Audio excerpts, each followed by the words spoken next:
Hello, मैं doctor Randhir Sharma अपने channel पे तहे दिल से आपका सभी का स्वागत करते हैं। आज हम जानेंगे हेटल हर्निया के बारे में। हेटल हर्निया होता क्या है? फ्रेंड्स, हेटल हर्निया वह पार्ट ऐसा होता है कि जो कि हमारा पेट से अपर साइड में आते आते बहुत अपने डायफ्राम तक प्रेशर करता है, जिससे कि हमारे छाती में जो जगह रहती है वहाँ पर भी आके तकलीफ़ होती है। और हमारे साथ में बहुत सारे लक्षण पाए जाते हैं जो कि हमारे शरीर में और मांसपेशी में मसल्स भी चेंज करते हैं और स्ट्रक्चर चेंज करते रहते हैं। यह कई प्रकार के होते हैं।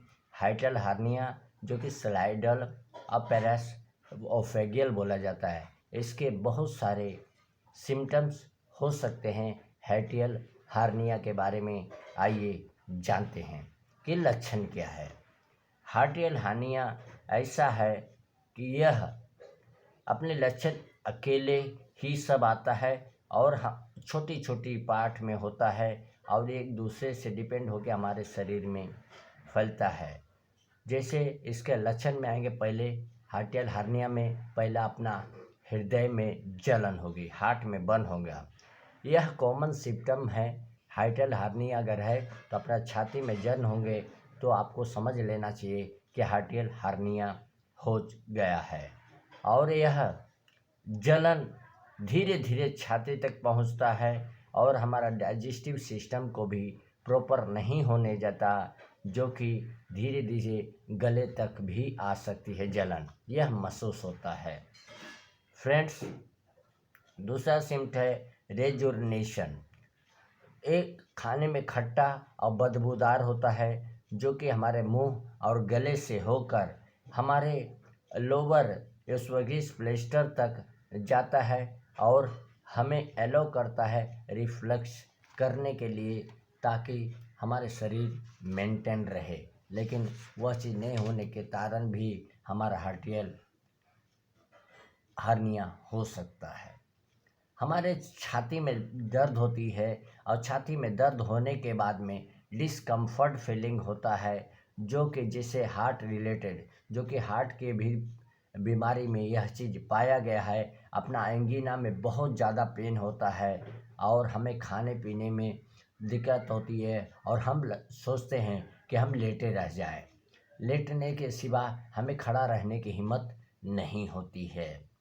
बाद में हमने अपने को निगलने में तकलीफ़ होती है। खाना खाएंगे क्योंकि जलन गले तक रहेगा तो हम खाना निगल नहीं पाएंगे और निगलने में तकलीफ़ होगा, उसके कारण भी हमारे गले में का मूवमेंट बहुत तकलीफ़ हो गया। तो ये भी हाइटल हार्निया के लक्षण पाए गए हैं।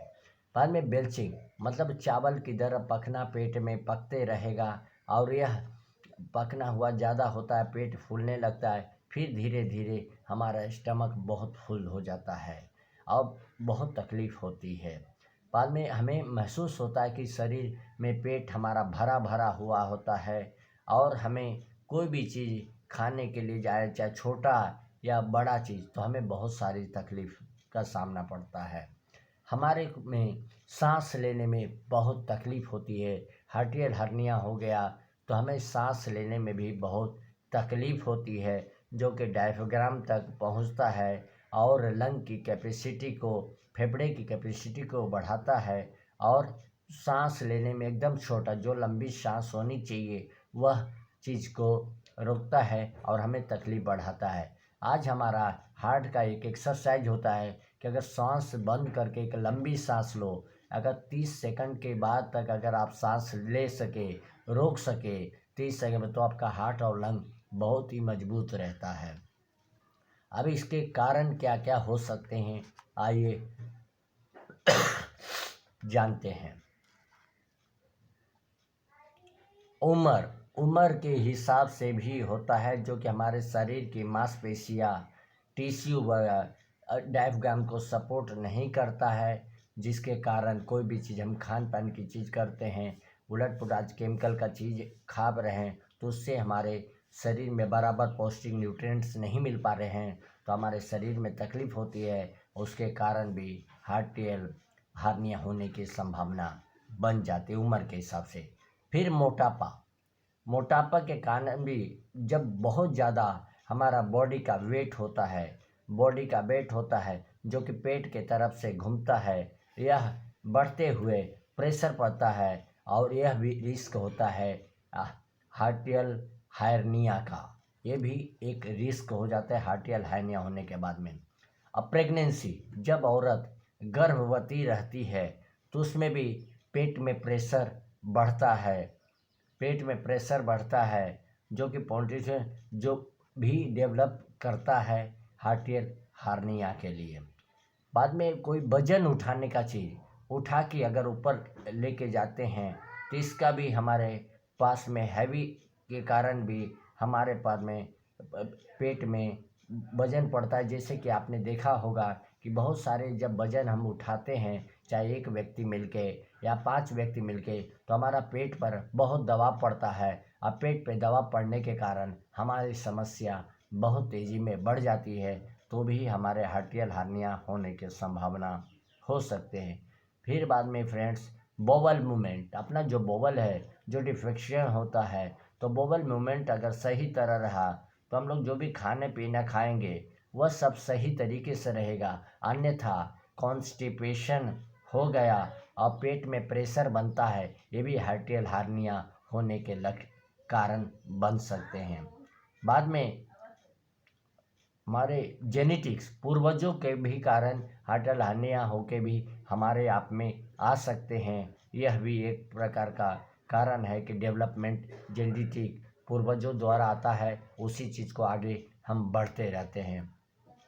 फ्रेंड्स, यहाँ पर ज़्यादा करके 2 टाइप के हार्निया माने गए हैं, जिसमें कि स्लाइडिंग हार्टियल हार्निया जो कि कॉमन है, जो जंक्शन गले और स्टमक के बीच में हार्टियल हार्निया पाया गया है, जो कि स्टमक में और यह छाती तक की डायफ्राम तक पहुंच जाता है। इससे हमारा पहला हो गया स्लाइडल हार्टियल हार्निया। दूसरा है पैरास्वाइगल हार्निया। यह भी एक टाइप होता है जो कि स्टमक से धक्का मार के डायफ्राम तक पहुंचता है और गले तक पहुंचता है। यह टाइप का हार्निया बहुत सारे प्रॉब्लम क्रिएट करता है। अब पेट में से करते करते छाती तक भी तकलीफ देता है। यह मेन टाइप के 2 टाइप हैं। और आता है टानिया, जो कि ब्लंट करता है, ट्रॉमा करता है, पेनिट्रेटिंग इंजरी को पेनिट्रेट करता है, जो चेस्ट तक करता है, हमारे अपर पार्ट में एब्डोमेन तक आता है। ये भी एस्कोवियल परफॉर्मेशन का भी वर्क करता है। बी ओवे सिंड्रोम, यह भी एक रेयर कंडीशन में पाया गया है। स्पॉन्टेनियस रप्चर होता है गले में, उसके कारण भी हमारे वॉमिटिंग हो सकती है। लेटोजेनिक इंजरी, कहीं पर मार लगे हैं तो एक्सीडेंटल इंजरी जो कि हमारे पास है सर्जिकल के बाद में होता है, ये भी गले के ज़्यादा परफोरेशन हो सकता है। किसी भी प्रकार का इन्फेक्शन हो सकता है जो कि ओस्फोगस से लेके फोड़े भी हमारे टिश्यू तक ब्रेक डाउन करके परफोरेशन कर सकते हैं। बाद में केमिकल इंजेक्शन, क्योंकि केमिकल भी अगर हमारे बॉडी में उल्टा पुल्टा केमिकल जनरेट होते हैं तो उसके कारण भी हमें गला से खाने में निगलने में होता है, जो कि एसिड स्ट्रांग होता है। जिस तरह के आज हम पेप्सी, थम्स अप ये सब पीते हैं, उसमें बहुत ज़्यादा एसिड पाए गए हैं। अगर वह भी पीते हैं तो हार्टियल हार्निया होने के संभावना हो सकते हैं, जो कि हमें बॉडी को अल्कलाइन की आवश्यकता होती है। लेकिन आज के डेट में हम सभी लोग एसिडिक, चाहे बिसलरी का पानी पी रहे हो उसमें भी एसिड पाया जा रहा है, या कुएं का पानी ले रहे हो उसमें भी एसिडिक पाया जाता है। तो बहुत सारी ऐसी प्रोडक्ट आए हुए हैं जो कि एसिड को अल्कलाइन बना के हमें पिया जा सकता है। अगर वह चीज़ नहीं पिए तो भी हमारे पास तकलीफ़ हो सकता है। फिर बाद में अंडरलाइन मेडिकल कंडीशन में भी अगर जाते हैं तो भी हमें मेडिकल के भी दवाइयाँ बहुत खाने के बाद में भी हमारे टिश्यू पे असर पड़ती है, उसके कारण भी हमारे तकलीफ़ में बढ़ जाते हैं। क्योंकि बॉडी है, हर्बल चीज़ है जो भगवान ने बनाया है, लेकिन बाद में इसमें हम केमिकल डाल डाल के बॉडी को बहुत तकलीफ़ करते हैं, उसके कारण भी हमारे पास बीमारियां बढ़ते रहते हैं। तो इस वोगेल परफॉर्मेशन जो होता है ये मेडिकल इमरजेंसी में किया जाता है, जिसके लिए ताबड़तोड़ एक्शन लेना पड़ता है। उसके लिए ज़्यादा समय दिया तो पेशेंट की मौत हो सकती है।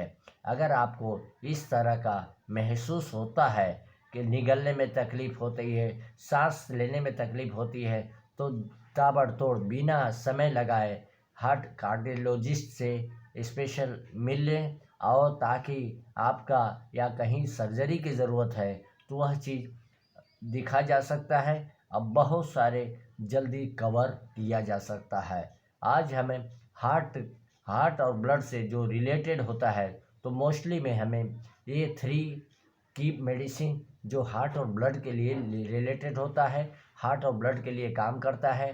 अब बी यानी ब्लू इलेक्ट्रिसिटी, ये भी ब्लड के रिलेटेड काम करता है। बाकी तो जैसी कंडीशन पेशेंट की रहेगी उस तरह हम उसके ऊपर मेडिसिन का यूज़ करेंगे, इलेक्ट्रो होम्योपैथी। तो आज हमने जाना हार्टियल हार्निया के बारे में, हार्टियल हार्निया के बारे में, हर्टल हार्निया के बारे में। हम मिलेंगे फिर नेक्स्ट वीडियो में कि नए टॉपिक के साथ में। तब तक के लिए जय हिंद, जय इलेक्ट्रो होम्योपैथी।